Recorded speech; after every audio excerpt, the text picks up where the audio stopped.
Okay, so now we are going to learn about hypergeometric distribution. Even it's called hypergeometric, it's kind of like related to the binomial distribution. Let me give an example and then we go to the distribution, defined distribution. So let's say you have a dozen eggs containing three defectives. So you have 12 eggs total.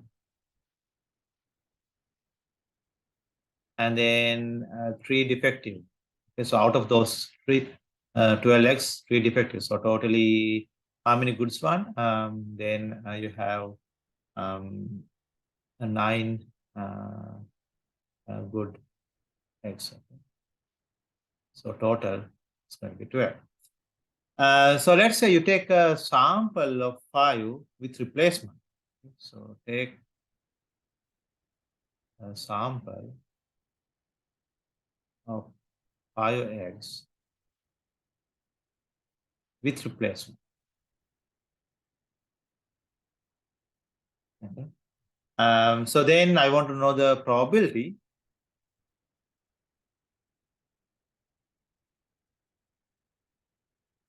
Probability that exactly 2 eggs are defective in the sample.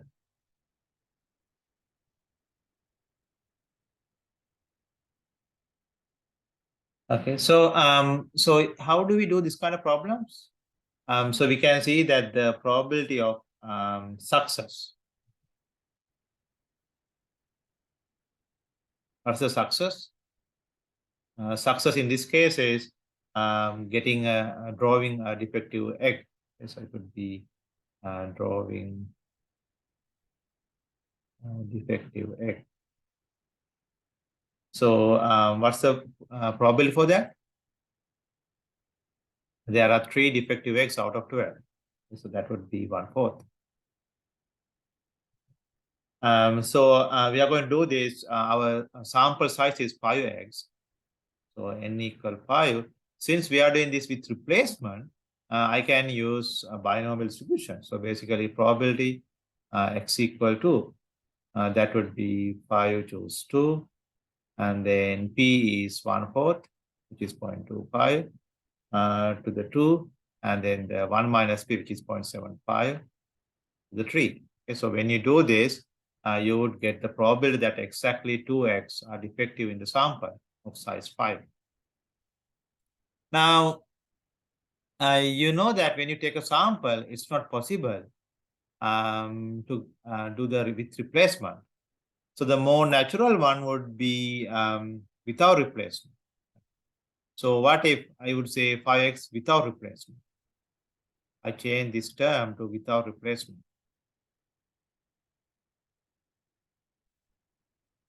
Okay. Because once you take one egg, either you increase or decrease probability of having defective egg in the remaining set. Okay. So we are going to discuss this scenario. So when you have two different types of items, and when you are doing the sampling without replacement, how to get the probability? So let's go to the definition. So n is the number of items in the population, and there are two types. So we would say type 1 and type 2. You can say good and bad. What kind of naming? So anyway, let's say type 1 and type 2. And then B is the number of objects of type 1. So you have type 1. And the number of items for type 1 is B. And for type 2, it would be G. You can say good and bad. Then the total N is going to be what? The sum of those two. This is the population size. Okay. In previous example, if you look at this is our population.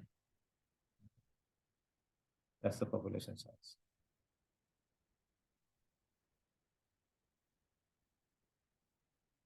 So in that setup, if I go to that example here, I had the bad ones, a 3, a good ones 9, total 12. Okay, so this is defective eggs, and then this is good egg, and then this is total. Then if you choose a sample of size n without replacement from the population. So in earlier, before we come to this slide, we use binomial distribution. In there, we assume with replacement. Okay, so now we are choose a sample without replacement.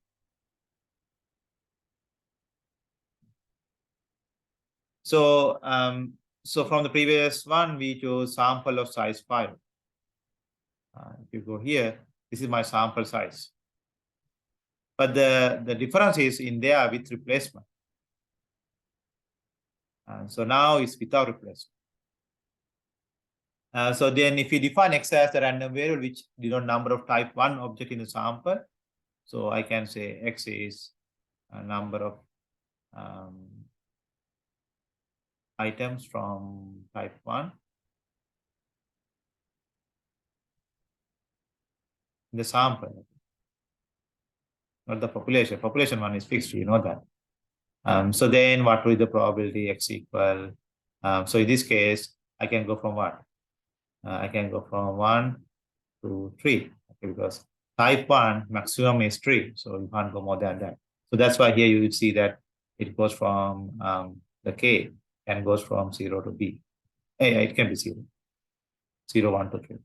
So in this case, we want to know the earlier we said x equal to, so probably x equal to. So so how we get this one? So there are 3 defective ones, then we need to choose 2. And our sample size is 5. So we need the size to be 5. So we need another 3. And those 3 need to come from what? The good ones. There are 9 good ones. And then you can randomly choose a sample of size 5 out of 12. So this is the total number of ways you can choose a sample of size 5.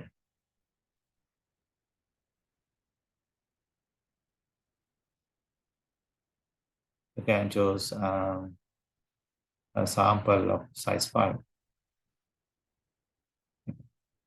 This is number of ways you can choose defective ones. I mean, 2 defective items. This is the remaining ones need to come from the good ones. So here you have the good one. So this distribution is called as hypergeometric.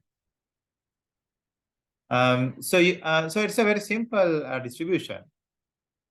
You can see how we change from a binomial to hypergeometry because without replacement is more natural. Because in here with replacement, what we are saying, okay, we take an egg and then we put it back, and then we take an egg, again we take another one. Okay? So in essence, we are saying that the success probability is constant. Okay? No matter what, it's always going to be 1/4 for selecting defective egg. That's not true. Once you take one, then for the next sample, it's going to be less.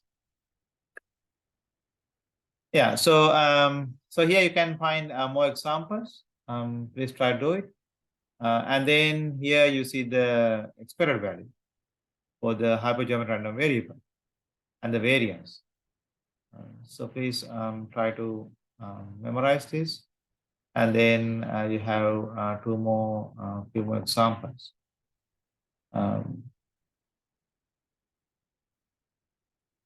So here you can see that there are 20 items in the box. Okay. This is the population size. 18 of them are good. So G is 18, but 2 of them have some defects. So that is 2. So when you add, you get this 20 here. Okay. Now you want to draw 5 items from the box without replacement. So sample size is 5. But it's a probability that you will choose at least one of the defective items. So you want to know probability x, at least one. So x is more than or equal to 1. So how many you can get? Actually, you can get maximum 2, okay, because there are only 2 bad items. So X can be either 0, 1, 2. Okay, those are the only values X can take. So this is basically 1 minus probability X less than 1, which is 1 minus probability X equals 0, because you need at least 1. And this one you can see, remember this is complement rule, okay, by the way.